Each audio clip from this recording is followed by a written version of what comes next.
You have another Simpsons mug? That's the Bart man. Do you have like all different mugs and of all different like Gen X TV shows and shit?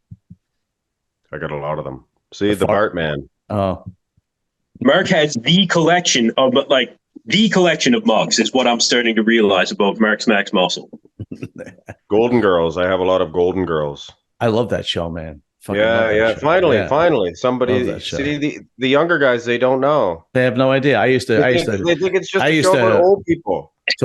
I used to Blanche. She was the whore, the old whore. I used to just Dude, they're old as fuck. What? No. yeah. I used to, and No, I used to. I was that close. I was that close to using my Blanche mug. I have a Blanche mug. You should. I used to stroke it to Blanche, and I used to stroke it to Wheezy from the Jeffersons.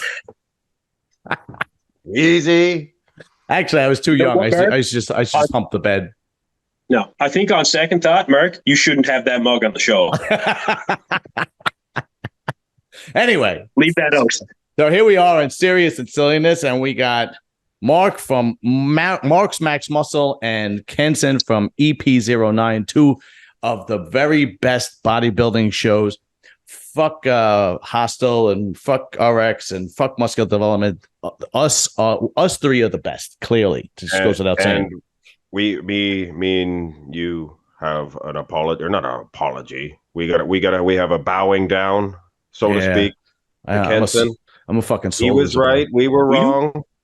Yeah, I was really wrong though. I was like super wrong.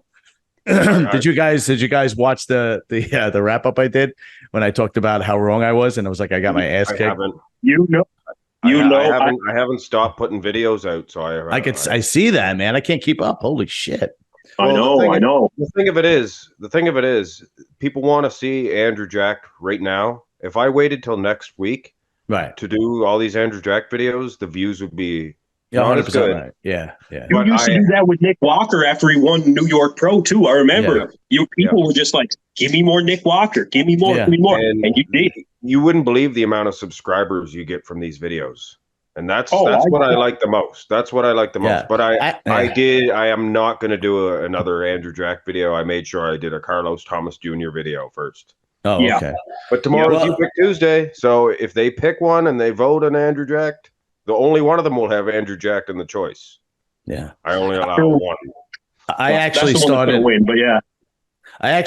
doing the history of, and that was because of you, Mark. Because I was like, wait a minute, I'm doing all stuff that's like happening right now, like this week, right now, this show. I'm like, but what if somebody comes to my channel and they, I want somebody to like go back and watch some stuff, when videos are recommended. And it's like, I got to do things that would enable people to actually watch something from last year or the year before.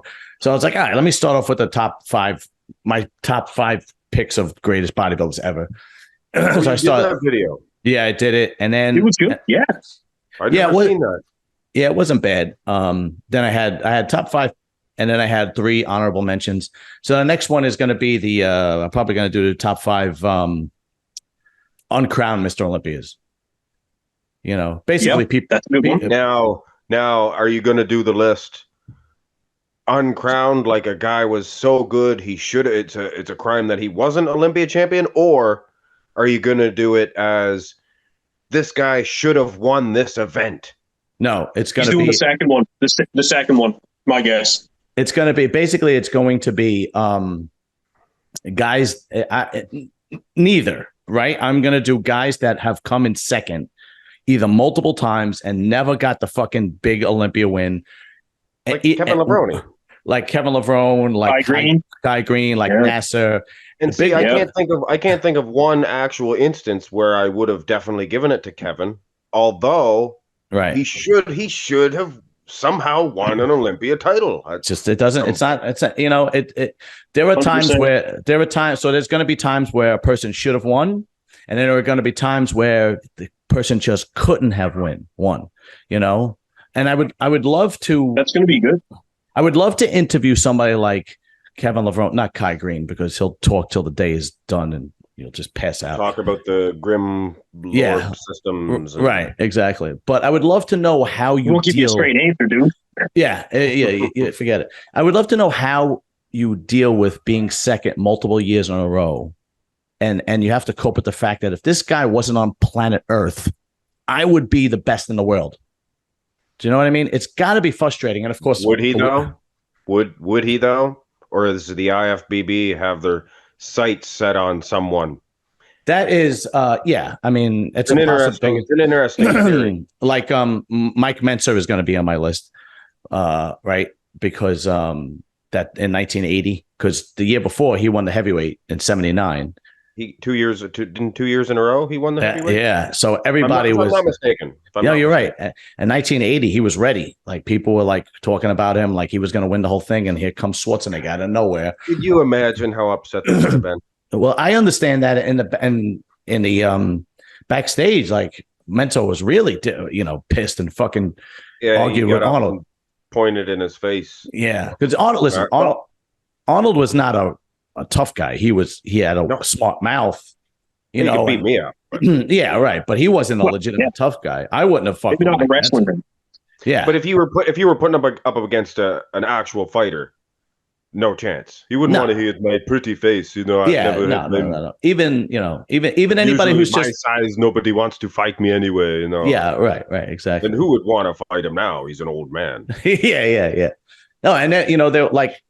There were guys that in bodybuilding were legitimate tough guys. Like absolutely. Mike Christian was a legitimate tough guy. Mike Christian looked like he could deal the fisticuff. He I believe he knocked out one of the Barbarian brothers in Gold's Gym. And there's stories I heard they were quite pricks. Yeah, I heard they were nuts. And then there were stories that Greg Valentino tells a story in RX Muscle when Mike Christian knocked out one of the Barbarian brothers in Gold's Gym. And I also heard that when he was there was either at least one time he was released from jail and went straight to Gold's Gym to train. Christian. Yeah. Anyway, Victor Richards is a self-professed fighting martial arts. Yeah, of course. Yeah, and he was dead. He's one of those guys that he was dead for 12 seconds too. He learned a technique or something and said, if I wanted to, I could kill anyone. Yeah. You know what I really like?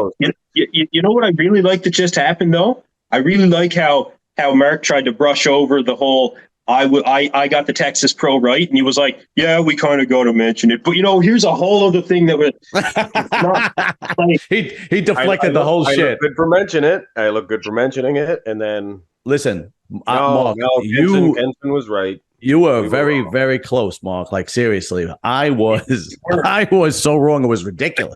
The fact that Kenson got every one right. He got 1, 2, and 3. Nailed it. Fucking nailed it. Yeah. I'll tell you, Andrew, I'm getting a lot of shit on my recap video about people saying things like, Andrew Jack clearly won, blew Hunter away, and I'm like, not in the finals. I don't think either the prejudging or the finals, because first of all, the judges put them through hell. Put those two guys through like 4 or 5 rounds of posing. That alone tells you they couldn't make up their mind. See, I had it. Usually, I have jacked losing both side shots, but in the prejudging, Andrew's side tricep was so improved. And Andrew's side tricep is so lights out. I was like, unbelievable, man. This is pretty close. This is pretty close. So I had Jack from the front. And I had me too. Hunter from the back. Absolutely. From the back. And that's just it. That's what people aren't understanding. I was getting a lot of those comments in my comment section too. But the thing is, when you would say that it was a close battle, quote unquote, you have to look at all of the factors here. Not just the fact that Andrew was a million times better in the side tricep or the abs and thigh. Of course he was. But what we need to consider is the differences between their physiques and how that made it a close battle. Conditioning wise, when it came to the lower body from the back, you had Hunter all day, right? Exactly. Yes.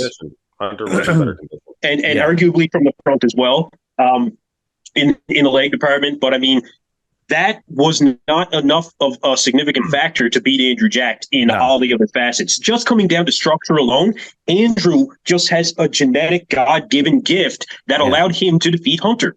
Yeah, it's true. And he has hard work and everything, of course. Yeah, and he has stage presence like no other. He's a great poser. He improved on his posing. That side tricep, he hits that where it hides. it completely hides the fact that he's a little bit lanky in the arms. He squeezes it into his body. It pops his tricep out. His shoulders are just massive. So shoulders were a lot bigger. He looked and like I said, his lats were. He knows how to pose. He knows how to pose himself. Absolutely, Kenson's right, man. Like from the waist down, from the back, he's got some work to do. But absolutely, he does. His glutes are showing up a little bit more, though. I will say that. They do better than last time. But it's not there. A little bit. It's not there. You know what I think he needs to do? Because I don't think he could come in any more crisp. I think he needs to grow into it. I think if the guy puts 10 pounds of muscle and his hamstrings and his glutes grow, he'll grow into that. Push against the skin. Exactly. Yeah. Because I think he's on the right track. 100%, dude. That Andrew Jack puts 10 pounds of solid muscle on. You're talking about Mr. Olympia. You're talking about a superhuman Mr. Olympia. I mean, he's 6'3". He dominates the stage. His posing is excellent. And another thing that was so impressive, when he posed, everything just popped. It was like, boom. It was unbelievable. It was like he gets you from the first. Yeah. As soon as he walks out. From the get-go. He has the second he walked out. It was the second he walked out and he stood there in that front relaxed. Right. Even then, you just looked at him. It's like, this guy, just unbelievable. Like, he has serious wow factor. Serious. He knows he's the man. He knows he's the man. When they're backstage, he knows he's the man. And that gives you an edge right there. Because when you walk into a room, excuse me, you think you're buff. 3 or 4 dudes bigger than you. Instantly, you get small. So you go to a church choir or something, all these skinny dudes, geez, I'm the biggest guy here. All of a sudden, 100%. You're even bigger. So instantly, the winner has an edge. Yeah, absolutely. It happened. Even Nick Walker said it after the 22 Olympia. He said, wait, you guys still got me? Or am I gone now? You're frozen. I can hear you. Oh, there you are. Oh, there you are. Okay, got you. This is the middle of nowhere. So, but no, Nick Walker said it right after the 2022 Olympia. It was more than Nick Walker too. Backstage, Andrew Jack just standing around, being himself. He was Mr. Olympia, 100%. Yeah. The guy is a God-given talent, and he made the right call with the right people in his corner. Aceto and Psycho Lewis you can't get a better team than that. I mean, you can't get a better team than that. I think Chris Aceto could get me in the IFBB. Yeah, he's that good. Yeah, exactly. And the thing is, though, here's another thing. When Chris Aceto did the wrap up with on RX Muscle, he alone was talking about how good Hunter looked. So I understand that. Hey, Hunter was great. That's what made this show so good. Absolutely. I understand that people that watch, bodybuilding, don't have the greatest eye. So I was kind of talking to somebody. I was comparing it to like when Hassan Mustafa came out against Phil Klahar. Hassan has that wow factor, right? Yeah. But once you start going pose to pose, Phil, baby's got back. Yeah, and then Phil has him on this pose and has him on the back pose, and his waist is this small, and he worked on his legs. His legs were flat, were sweeping. And he's what, 6'2"? He's over 6 foot tall. He's a big dude. He's a power of power. Yeah. You give it to him all day long, but there are people that can't get past the wow factor, right? It's like that's why Hunter and Andrew, because the front double, that's your first pose. The first pose I see might be Hunter's worst pose. Right. Might be Andrew's. The thing is, it's not just Andrew's abs and thigh as well, but I mean, arguably his best pose. It's not just his best pose, but it's one of the best that bodybuilding has ever seen before. When it comes to the front. I said it in my video. It's just Hunter showed up and he looked great, but he had the unfortunate card being dealt of going up against the best Andrew Jack that we've ever seen. Yeah, and that's why I got to give Carlos Thomas Jr. credit, because you got all these guys all year long winning shows. They would not have come close to winning if Andrew Jack and Hunter Labrada were competing. Right. So Carlos Thomas Jr. can hold his head up high. Right, absolutely. I texted him today to see how he was doing, but he hasn't got back to me. I said it in my recap. He has absolutely nothing to be ashamed of. He has nothing to be embarrassed of. It's his first pro show. and he showed that he could hang with the big boys. And I don't know a show this year that Hunter or Jack, maybe the M-Pro, they wouldn't have won, but they would have won every other show. Yeah, right. And you know, Carlos just has to learn his body, and I don't know who coaches him, whose trainer is, whatnot. I have no idea. And he just has to come in sharper. I mean, we've seen this before. I mean, it's his first show. I mean, look at the gains somebody like Derek Farnsworth made from his first show. His first show, he literally had like his legs were half the size of what they are now, right? Or even Nick Walker, his first show with a Chicago Pro, right after he won. What was the Nationals or the North Americans? I forget. USA. Yeah, so he was fourth, I think. Right. Right. USA. I think he won USA. And then a year or 6 months later, he placed second. He placed second at the Nationals like a year before that.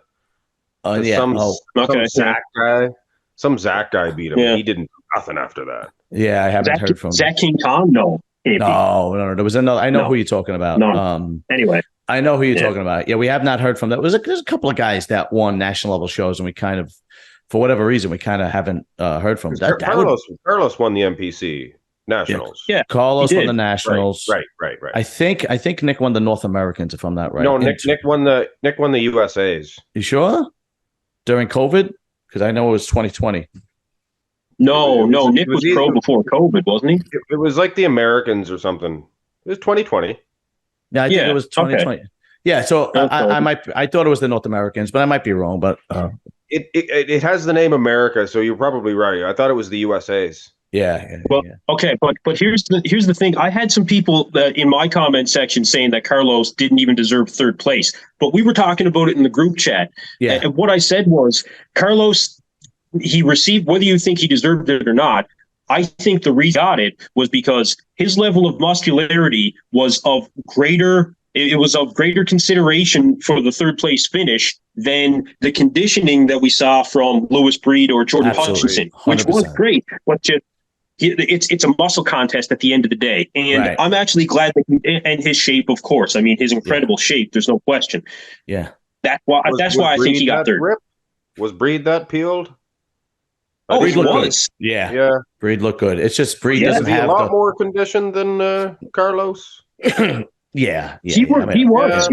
It's just he doesn't have the size or the flow that Carlos has. Might be worth having a look at. Carlos, we'll see him at the Olympia very, very shortly. I'm sure of it. If I were him, I would continue because he doesn't have anything to work on, right? There's no body part where he's got to bring up.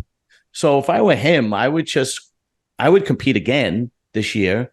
And his back spread looked pretty good. Dude, it was ridiculous. Looked like wings. Yeah, the most muscular was great. The side chest was wicked. Just has to work on his conditioning. So I mean, his conditioning could put on a lot of balance, his lats and stuff. Yeah, his conditioning could be fixed in 2 to 3 weeks. You know what I mean? Conditioning is the only thing. Yeah. So I would do another show if I were him, man.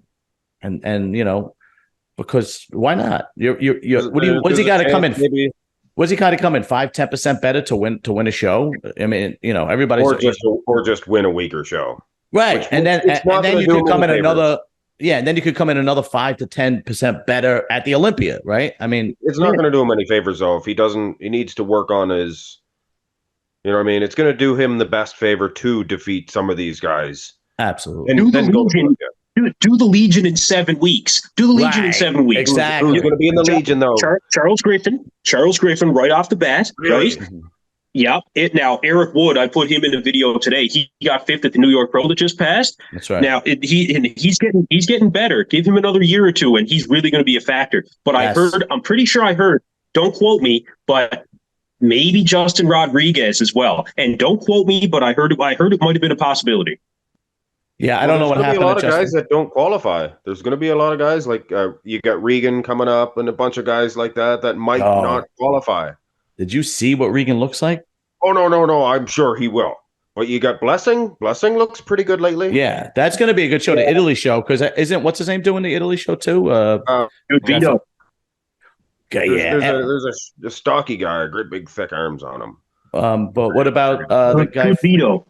Good Vito. Oh, is Good Vito? No way, is he? I think so. I think it's Good Vito, Blessing. Yes. Regan Grimes, and a possibility Regan, Nathan Diasha. Nathan Nathan Diasha. Nathan. Yep. Yeah. So there's a lot of names here. Not everybody's going to qualify. Only one guy wins. So well, I mean, there's going to be a lot of guys that go to another show. Absolutely. But at the same time, it's like, take your fucking time, guys. Like, really, there was 10 shows you could have qualified for this year, and everybody sat them out. Vancouver Pro. 6 people at the Vancouver Pro. Seriously. Yeah, 6 people. That was ridiculous, man. Yeah, I mean, the thing about the Vancouver is the guy that won it just lost twice. So, yeah. And I'm glad that he won. But yeah, absolutely. But I mean, it's just like now what? Now, and I said this on Muscle Talk on my show with Jason Owens. You keep postponing the shows, and it's gonna be more and more difficult to stamp your ticket to the Olympia because it's going to be stacked. And that's what we're seeing now. These shows now are going to be stacked because everybody's trying to qualify. If you would have did the Vancouver Pro or, Cali or New York or Chicago or go overseas, I mean, you could have qualified and then worked on what you had to work on for the Olympia. And now these guys are just like, what I think is happening with bodybuilding. You know how like you guys have, hockey's not a good example, but baseball, right? Let's just say baseball.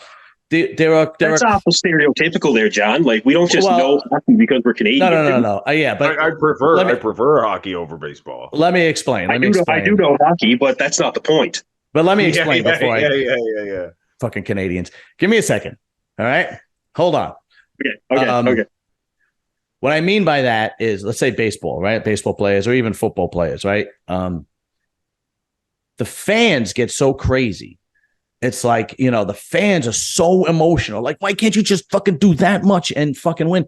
And the truth of the matter is a lot of the baseball players and football players are like, I got paid. I'm good. I'm healthy. Especially nowadays. Yeah, I go home to my family. That's why hockey is not really, because hockey is a very passionate sport. Those guys are nuts. That's why I said not so much hockey. Not as much anymore. Not really? As much anymore, man. Now they're worried about getting hurt so they don't get their 5-year contract. Yeah, so I think that's what's happening with bodybuilding. I think as fans and podcasters and whatnot, because ultimately we're all fans, right? I think it's what's happening is it's like, dude, do the fucking compete. Like we want to see you compete, and we get so emotional. But guys like Blessing and Nathan Diasha, they're making money on endorsements and Instagram and YouTube, and they're like, I'll get to it when I get to it. If I qualify, I qualify. If I don't, I don't. I think the top 7 to 5 guys don't have that attitude. The top 7 to 5 guys, their attitude is I'm going to fucking win. But I think once you get past that. You get to a lot of guys that get to a good enough status, right? Like there's no reason for Blessing to come looking like he did where at Chicago. There was no reason for that, right? Unless something personal. He's young and dumb. Unless something personal was going on in his life. But, this is what wife was giving birth. And that might have been, internet. So, but, I mean, you're a professional athlete, and they don't realize how lucky they are. No, I don't think they do. Genetics. They're genetic freaks. Yeah. And they know that happens a lot. And no, they don't. You're right. And the worst guy out of all of them is Lionel Becky. Like Lionel Becky had literally Mr. Olympia genetics. And it's like, dude. Yeah, I like the guy, but yeah. Just put the fucking work in. Kuklo never. Kuklo's another guy. For 10, 12 years, never moved an inch, for goodness sakes. Yeah, Kuklo's another guy. You look at him and you go, dude, but you could tell if you're coming in every year and you look the same every year, right? Whether you're peeled or not, or so on and so forth, and you're not putting the size on, or you're not working on your weak points. To me, that's a red flag that you're just kind of going through the motions. You hit that good enough streak. I'm making money. I'm making a good living, and I'm good. But then you get guys like Samson and Nick and Derek, and they just keep improving and keep improving and keep improving. Samson is hungry. Samson, let me tell you something. I think Samson's going to break the top 3 in the Olympia this year, man. No, don't pick Samson to win it. I think I might. No, I don't think I'm going to pick Samson to win it. I think he's. Kenson's going to win anyway. Yeah, really. Speaking of which, don't I owe you something? A T-shirt or something? I already took care of it. It's actually that the shirt should be delivered today, and then I'm going to FedEx it to you because I tried to send it from Amazon. They wouldn't send it to you. And so once the shirt is delivered, I am going to FedEx it to you, and it says it's the GOAT T-shirt, and you got to wear it with pride, bro. That's well, no fucking wonder. You know, that's it. But who else? So, okay, he's gone. Hey, where'd Kenson go? He probably has a bad connection because he's in the middle of nowhere for work. Well, let's talk about. We talked about everybody except for the guy who came in fifth, who was what's his name? What was the guy's name who came in fifth? What's his name? I'd have to see the list. Yeah, it was. I watched the 212. Because he was a new guy and the blonde guy, tattoos. Yeah, he was a new guy. So that wasn't 212. I'm thinking of. No, not 212. Let me see. Yeah, I got it written down here. Yeah, hold on. I got it. Here we go. Sorry, Jordan Hutchinson. Was it Hutchinson? Jordan Hutchinson came in fifth, right, Kenson? Yeah, he came in fifth. Yeah, and he looked pretty. Fourth was never mind. That's Lewis Breed. Lewis Breed. Yeah, never mind. And Hutchinson, it just was his pro debut too, right? Am I right? Was he not? Was he a classic guy or something? Let me see. I think this was. I can't remember. I think he won the Steve Kuklo Classic or something. Let's see, Jordan. There's no pictures of the Steve Kuklo Classic. Hutchinson. I think him in a video there in a couple of weeks out too, because Ross Flanagan posted on his Instagram story that nobody's going to see Jordan Hutchinson coming. So I was like, all right, I'll put him on there. He won the USA's in 2021, and let's see. I'm looking at his what do you call it? Looking at his Instagram right now. Here he is. He came in shit, dude. He was chiseled. He just doesn't have the size yet. Yeah, yep. He's got some work to do. I mean, but I don't know how old he is, but if he's young enough, I think he could be a very, very good, well-established bodybuilder. But if this was his pro debut, I'm not 100% sure. He looked pretty good. I mean, he did. He looked pretty damn good. He's got some weaknesses he's got to work on: his hamstrings, his biceps, and his overall size to stand next to guys like Hunter and Carlos and whatnot. But he came in shape, that's for sure. I think that was his pro. I might be wrong, but so it was a solid top five, and for the first time in a very, very long time. So I was kind of happy with the show altogether because the top two guys were just phenomenal, and I like it's kind of a catch-22. I like the idea that the next few shows are going to be stacked, but at the same time, I'm like, dude, you could have qualified months ago, and you could have been waiting you could have just been getting ready for the Olympia. What it is too, I think maybe some of these guys, they have it planned or to peak twice around this time of year or something, right. Or they don't want to wait too long or something foolish like that, which is foolish, really, I would say. Yeah, listen, if you can qualify earlier on, the better, I would think. I would think so too. Look, and give your body time to recover or whatever. And here's a good thing. Here's another good thing about qualifying early. It takes the stress off you. Yeah, because nobody's talking, and nobody's talking about Tony O'Burton anymore. He won the New York Pro. He's off the radar. Samson Dowda is only on the radar. Flanagan, same thing. Ian Valliere, same thing. Yeah, off the radar. Right, exactly. You know what? You know what the best time to qualify, I think, is the show that's just after the Olympia. Look at Brett Wilkin. Yeah, look at Brett Wilkin, man. He did before the Olympia, wasn't he? Qualified even before. I don't know if it was the week before or the week after, but it was right there, kind of thing. Yeah, it was right after, yeah. And he had all year to work on the Olympia, and he looks good, man. I follow him on Instagram too. It looks damn good. Looks huge. I think if I was a bodybuilder, I would like to compete like 2 weeks or even a week right before the Olympia, and then that's kind of a good idea too. I do like that. Yeah, I understand. Hey, listen, I've competed like 4 different times in the NPC, right? Nothing special. Yeah. But I always competed. More than me. I've always competed to win. And I never competed to just let me see what happens. Even my first show, I competed to win. So I put 100% of everything into it, and it sucks, dude. It's not fun, especially the last month. It sucks. You can't eat shit. You're starving. You're fucking irritable. You're in the gym for 3 hours because you do. Well, for me anyway, I had to do 50 minutes of cardio to get down to, it really does suck. So I understand where these guys are coming from, where it's like, I'd rather just qualify right before the Olympia and jump into the Olympia. I get it. But the thing is, here's the problem. This is what you do for a living. You're a professional athlete.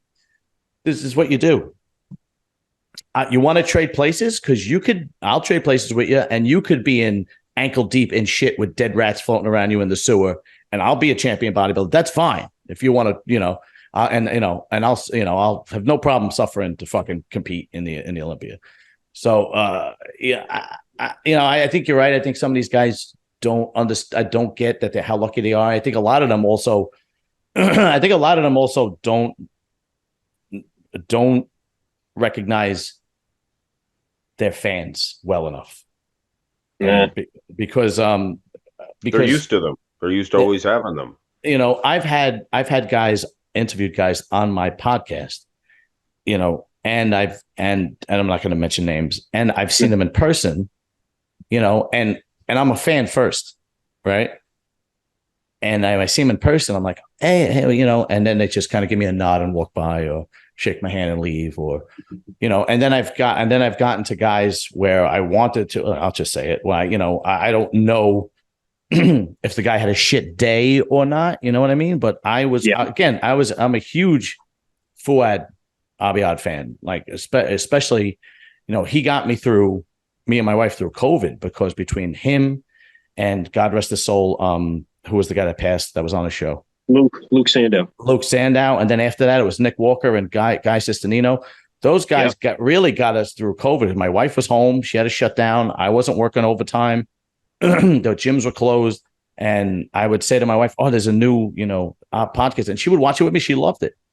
And then, he inspired me. Him and Dave Palumbo inspired me to start my podcast, right? So Dave, I've had on my show, and he's had me on his, and I respect that man 100%. But when Fouad was going to be at the New York Pro this year, I couldn't wait to meet him, man. I couldn't wait. I was like, so I was waiting online for prejudging and finals, and it wasn't much of a line. It was like 4 or 5 people, right? And after like waiting there for like 20 minutes, a half hour, I feel like a creep. It's like I feel like a stalker. It's like, okay, and there's 4 or 5 people there that really want to meet you. I don't know if they don't understand about how significant of an impact they have on fans, or if they had a bad day or a long day. Sometimes you catch people on a bad day, or if they just really don't give a shit, right? Because if I was in his shoes and there was 4 or 5 people waiting, I'd be like, guys, come over, there's only 4 of you, come over. And then, so I left. And then I came back at the night show, and again, I wanted to meet him again. Same thing, right? And then there was this. He was talking to some girl. I don't know if the girl worked for him or whatever. And there was people waiting to meet him. And he says to the girl, "Oh, come on, let me show you." And they leave. And I went like this. I went, all right, there goes that one. Yeah, I'll go fuck myself. Yeah. No, I don't know what kind of day the guy had. I don't know if it was, I have no idea, but the reason why Jay Cutler is so loved is because he doesn't do that. Jay Cutler it makes everybody feel special when he fucking meets them. Everyone, and this is why he's so loved and so adored and so respected. Rich Piana, same thing. That's what Rich always, man. It was the same thing. Yeah. A lot of people talk about who's the guy who came in second in New York Pro, Beef Stew, about how he doesn't smile. And he made a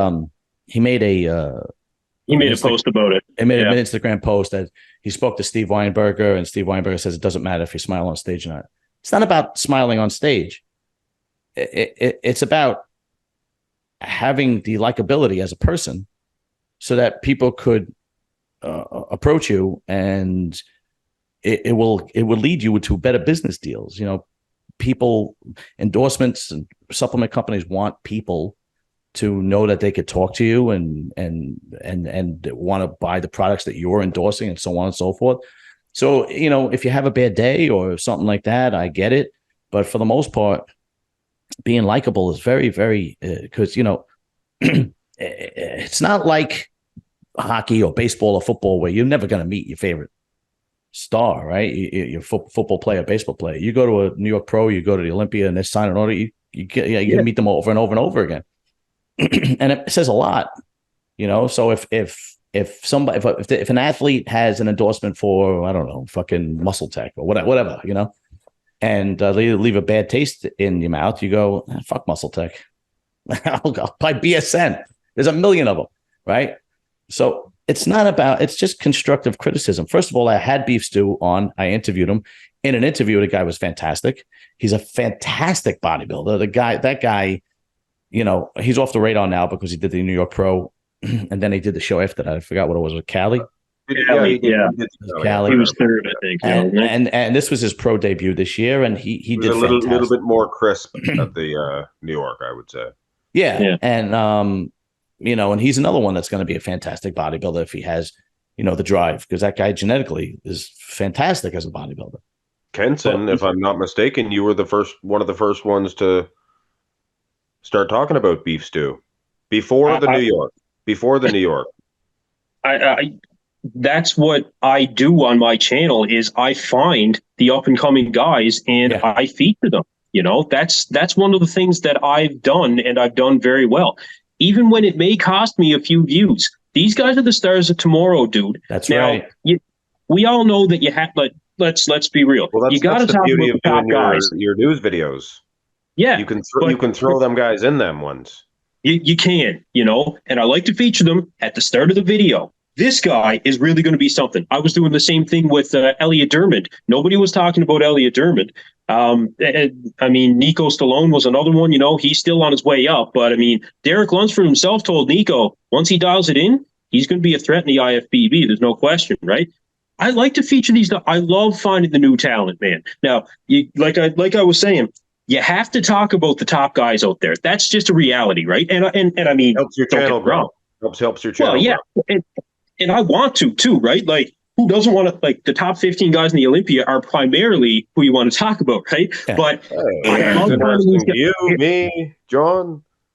Watch Eric Wood. He's going to be another one, man. I'm telling you. 100%. 100%. I agree completely, because it was like almost like the same kind of problem Andrew Jack had from the rear glutes and hamstrings was his drawback. Yep. And if he could fix that, this guy's going to be fucking good. No, he's another one I had on my channel for an interview, man.